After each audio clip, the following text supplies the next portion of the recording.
Try naman natin yung chicken barbecue sa kawali.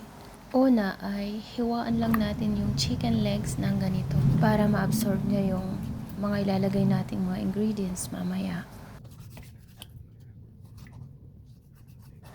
Una tayong maglagay ng Sprite, several cloves of garlic. Siguro mas okay kung mas marami. 2 kutsara ng oyster sauce. Add this mas ketchup as well. Maglagay din tayo ng katamtamang dami ng soy sauce, calamansi juice, and black pepper. Mix lang natin. Maglagay din pala tayo ng 1 kutsarang asukal. Mix lang natin yan at ibabad hanggang 1 oras. At this point, isin na natin yung chicken hanggang mag-brown.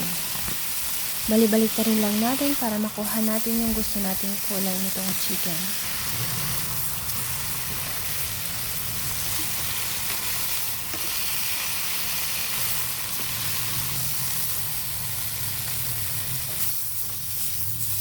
At kapag ganito na ang itsura, ilagay na natin yung mga chicken sa kawali. Iayos lang natin sila katulad nito.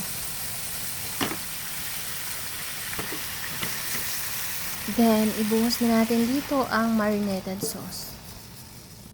Takpan at hayaang maluto hanggang matuyo ang sauce nito. Balik-balik na rin lang natin ito ng paulit-ulit para pantay ang pagkakaluto.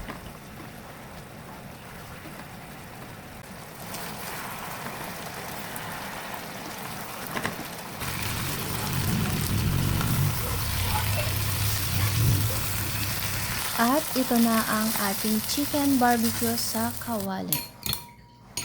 Tara mga sis, kain tayo.